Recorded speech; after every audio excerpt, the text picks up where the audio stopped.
Previously.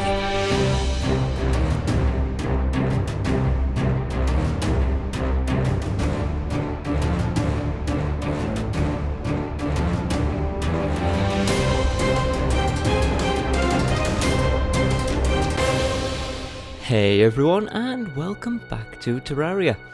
This Let's Build video is going to be very different to any that I've done before for a couple of reasons.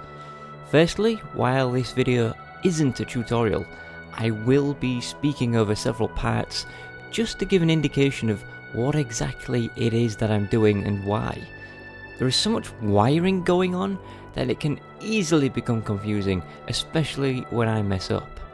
The second reason why this Let's Build is different is because we're modifying an already existing build to the point that it's barely recognisable when we're finished. Now, before we get started, I want to make it clear that I am not making the best arena ever. I'm making the best arena for me, for the channel. There are many ways that I could improve this arena, but it would make for far less interesting videos. For example, I originally wanted to have a series of teleporters constantly looping me around the arena to avoid damage, but this would result in the screen perpetually fading in and out, so 90% of what you would see would just be a black screen. So let's get on with dismantling my current arena and let's build a better arena.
Having the ocean beneath us has always been a pain because it gives enemies a place to spawn away from the extremely damaging spear traps, as well as allowing water-based enemies to spawn, such as the Arapima, which can be tricky to kill with traps. I decided that the best way to handle this is to remove the ocean, and to do this I'm utilising a bug which destroys water. It's simple to do, just place a hellforge in a hole with some lava and watch as the water disappears on contact. Now I know what you're thinking, sure you drain the ocean but enemies can still spawn there, and yeah, for now, but we'll come to that shortly.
What I'm setting up here is an incredibly basic teleporter system, A to B, no messing around.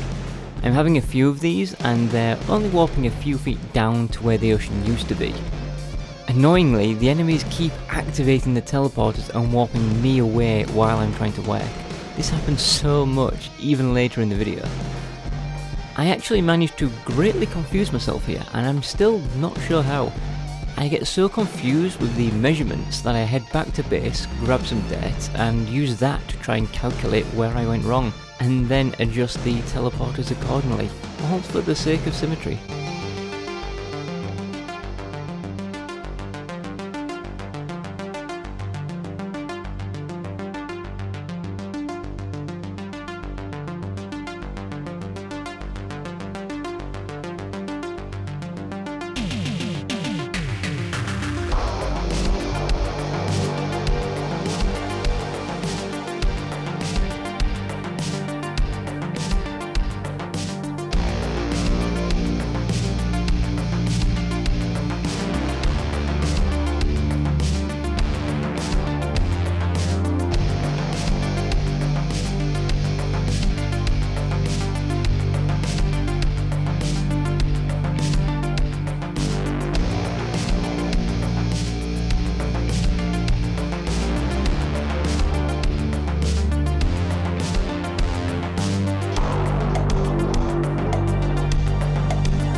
And now comes the time to replace the ocean with a liquid more fitting for such a place of death: lava. This lava serves a multitude of purposes, including preventing enemies from spawning down there, destroying the enemy's worthless drops, and even the enemies themselves. Having the teleporters here is just overkill, or technically underkill, because they would die far quicker if they remained on the surface, but I just like the idea of them being trapped with no escape, and then being melted along with their trash loot. I use another bug here that I first discovered in my Let's Build an Ichor Farm video, in which the lava coming from an outflow pump is greater than what goes through the inflow pump, effectively providing infinite lava from even a small source, and we're going to need a lot to fill this ocean. I end up messing around with the pumps for a while because I completely forgot that a pump will only output to its current height, so I had to move it up to the top of the underpart of my arena.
This is where I discover the first of many mistakes that I made. I wanted to connect the pyramid structure to the base of my arena, but I accidentally flooded it with lava. Luckily, I was able to figure out a way around this by using sand to block off either side. Sand can cover up lava, but not destroy it, and that's fine by me. I spent some time ferrying buckets back and forth to clear it out. You can see a little trick that I use sometimes. Because liquids can be a little bit finicky, sometimes there's not enough left to be bucketed out, but enough there to prevent you from building. And in this case, just drop a bucket of another liquid directly on top, and you'll turn it into a solid block that you can just mine away.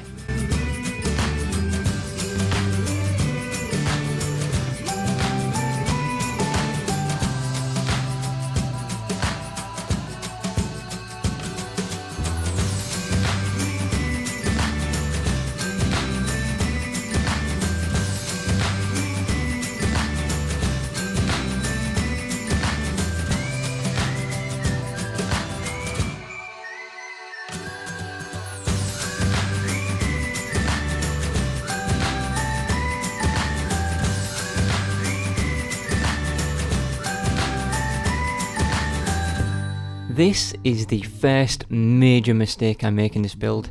I had designed an area that would allow me to use my Horseman's blade against any statue spawned enemy and not pick up their loot. I know it looks strange, but trust me, this is the best way I could design it to deflect all drops. When I finished though, I thought to myself, I don't need to make this work for any statue, I already have them all. So I come back and destroy this place later and design a sleeker, more efficient area.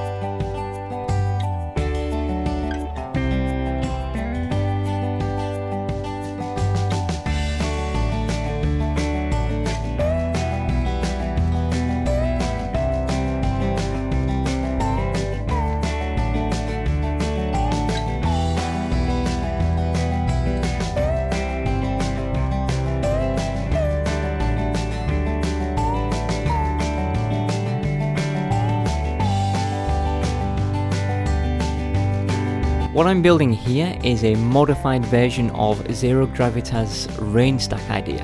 I'll throw a link to his channel in the description. It's basically a way to quickly activate several times at once, in sequence, with a slight delay, which is perfect for a spear trap battery.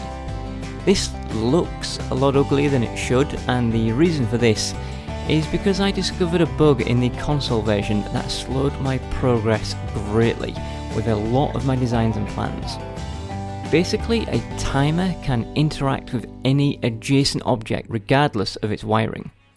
It took me a while to find a way around this for some of my wiring shenanigans.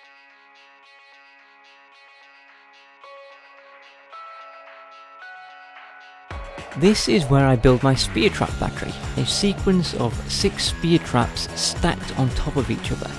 When actuated, these spears can pass through each other, allowing a continuous stream of spears to rain down. I decided to space each battery 1 block apart because every enemy is at least 2 blocks wide, so they'll always be hit. This also allowed me to save on spear traps, and we all know I spent long enough looking for those. There is yet another bug here that I'm absolutely going to take advantage of. Because the spear trap is actuated, when the spear itself retracts, it doesn't enter the block and instead floats upwards, providing a hail of anti-gravity spearheads, perfect for any flying enemies.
At this point I decide to have a row of blocks that prevents the spears from descending, allowing me safe passage. These blocks will be toggled between being actuated and not via a switch that I'll place in my safe area. Later in the video I add more blocks above the spear traps to also stop these spearheads that fly upwards.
Finally, I build my safe zone.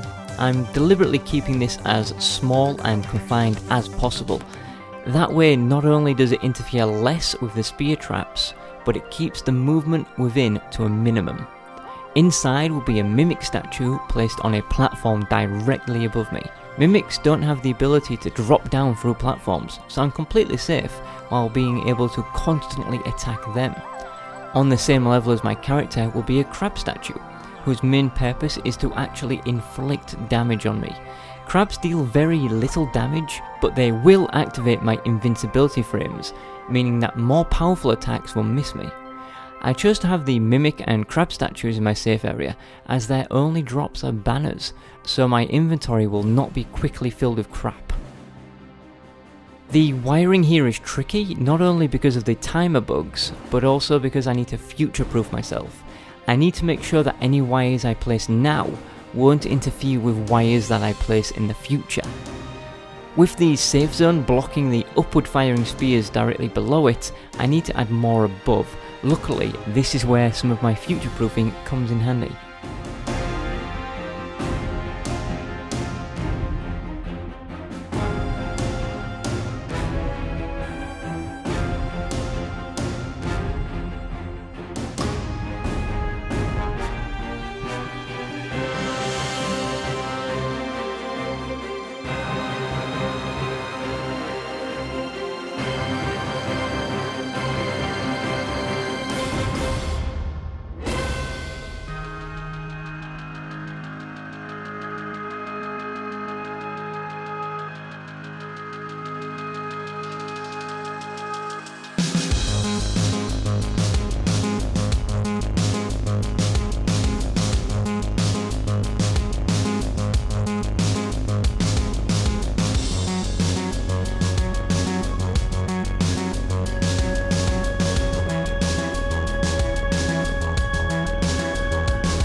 Now it's time to show how well this arena works, and incredibly we have a perfectly timed solar eclipse to challenge us.